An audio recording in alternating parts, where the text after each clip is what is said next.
Bonjour les amis, bienvenue à Comprendre pour vivre. Aujourd'hui, on va voir la question « Qu'est-ce qu'est le baptême du Saint-Esprit » En voyant Jésus, Jean-Baptiste a dit « Voici celui qui baptise du Saint-Esprit ». Et Jésus, avant de monter au ciel, a dit à ses disciples qu'ils devaient rester à Jérusalem afin de recevoir la promesse du Père, la puissance qui vient par l'Esprit Saint. Vous savez, Dieu nous a fait un cadeau merveilleux avec les actes des apôtres, qui nous montrent comment les disciples, au commencement de l'Église, ont obéi aux instructions de Jésus-Christ et comment ils ont prêché la parole, comment ils ont parlé de recevoir le Saint-Esprit, ou dans d'autres termes, baptisé du Saint-Esprit, le Saint-Esprit est venu sur eux, ou le Saint-Esprit est tombé sur eux, sont tous synonymes de ce baptême, de recevoir le Saint-Esprit en nous. Et on a 4 récits qui nous donnent une bonne indication de l'expérience de ce baptême du Saint-Esprit. Et on va commencer avec acte 8, où nous voyons Philippe l'évangéliste. Et Philippe va en Samarie pour prêcher l'Évangile. Et il a un grand réveil en Samarie. Il nous a dit qu'il avait des miracles incroyables, des guérisons, des gens délivrés par des démons.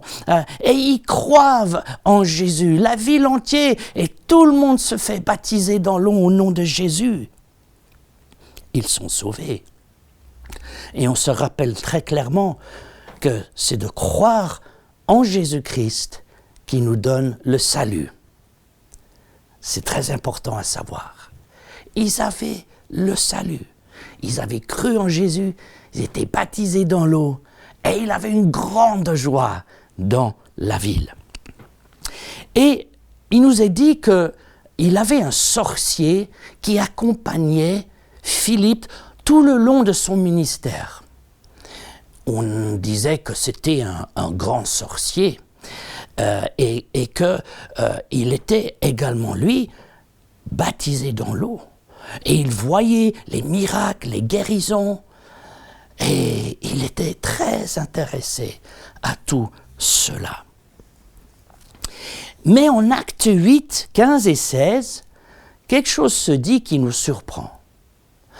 Ce qui est surprenant, c'est que la Bible dit que malgré la foi que les gens avaient en Jésus, malgré le baptême dans l'eau, malgré les miracles, les prodiges, les signes, le Saint-Esprit n'était pas encore descendu sur eux. Et à cause de cela, l'Église à Jérusalem a envoyé Pierre et Jean. Et en venant aux gens de Samarie, la Bible nous dit qu'ils imposaient leurs mains, et en imposant les mains, les gens reçoivent le Saint-Esprit. Et savez-vous une chose? On ne nous dit pas ce qui s'est passé, mais ça a dû être quelque chose de merveilleux parce que ce sorcier puissant qui avait vu tous ces autres miracles a tout de suite mis la main dans sa poche et il lui a offert de l'argent à Pierre et à Jean en disant « Donnez à moi cette puissance afin que à quiconque j'impose les mains, eux aussi reçoivent le Saint-Esprit. » Donc nous pouvons déduire que c'était quelque chose de merveilleux, de puissant, une expérience qui a fait que ce sorcier voulait ce don. Ensuite, on va en acte 2, qui parle du commencement de l'Église, le jour de la Pentecôte, où nous est dit que tous les disciples étaient assis dans un même lieu et que le Saint-Esprit vient sur eux. Et il nous dit, ils commençaient à parler dans des langues que l'Esprit leur donnait de parler. Un baptême si puissant, ils ont dû être très très joyeux, parce que certaines qui les voyaient, ils ont dit, mais ces gens, ils sont complètement saouls. Vous savez, quand on est saoul, il y a deux choses qui se passent. On rigole beaucoup et on fait beaucoup de bruit. Alors, de nouveau, on voit là que le baptême du Saint-Esprit était quelque chose de puissant, de merveilleux. Allons ensuite en Acte 10, où Pierre prêchait à la famille de Corneille, des gentils, des gens qui n'étaient pas des Juifs. Et pendant qu'il prêchait la parole, ils nous ont dit, et au moment qu'ils croyaient en ce que Pierre disait, il est dit, soudainement, le Saint-Esprit tomba sur eux. Comment est-ce qu'il savait?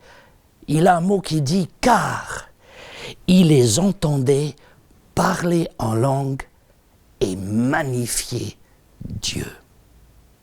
En Acte 19, Paul va en Éphèse et il trouve des disciples et il dit ceci.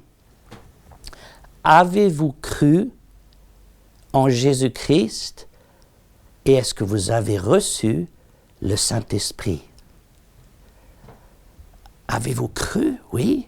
Et est-ce que vous avez reçu le Saint-Esprit? Ils ont dit non. Alors lui aussi, il impose ses mains sur eux et il nous dit, Paul imposa les mains et le Saint-Esprit est venu sur eux et ils parleraient en langue. C'est une question intéressante que Paul a posée, n'est-ce pas? Avez-vous reçu le Saint-Esprit d'abord? Après avoir cru. Qu'est-ce qu'on peut conclure de ces 4 récits? Une chose importante, je pense, et c'est peut-être controversé, les gens disent « Oh, mais David, tu parles de choses... » C'est pas controversé, c'est dans la parole.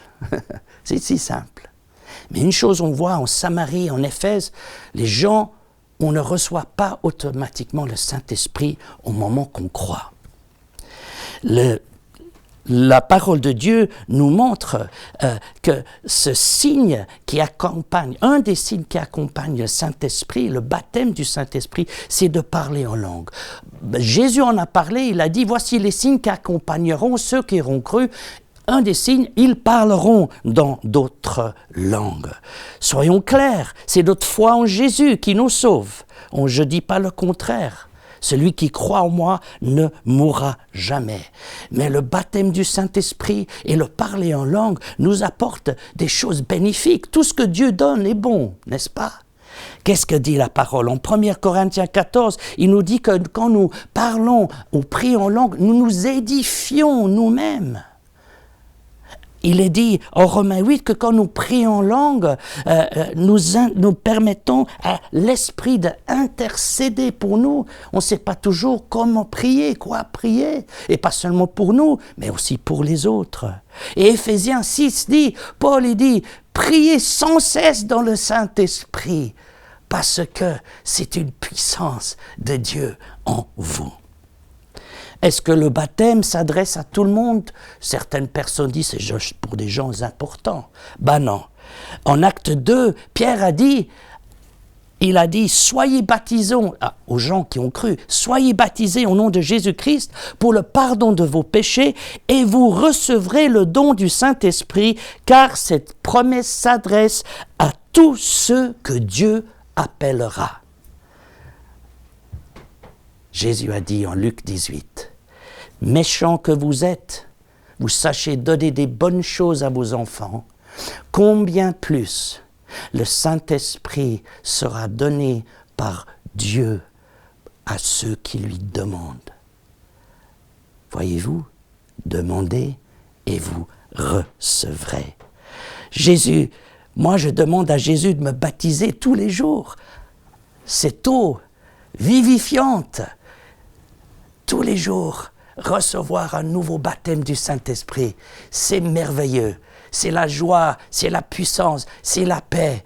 C'est de savoir que Dieu, son Esprit, est en moi et c'est un don gratuit. Et je dis ceci, mes amis, tout ce que Dieu donne, il est bon, alors ça me fait du bien. Alors tout ce que Dieu veut me donner, je le prends. Merci beaucoup. Alors recevez le baptême du Saint-Esprit si vous ne l'avez pas reçu. Et si vous l'avez reçu, soyez rebaptisés aujourd'hui. Que Dieu vous bénisse. Comprendre pour vivre, c'est tout dans ce livre.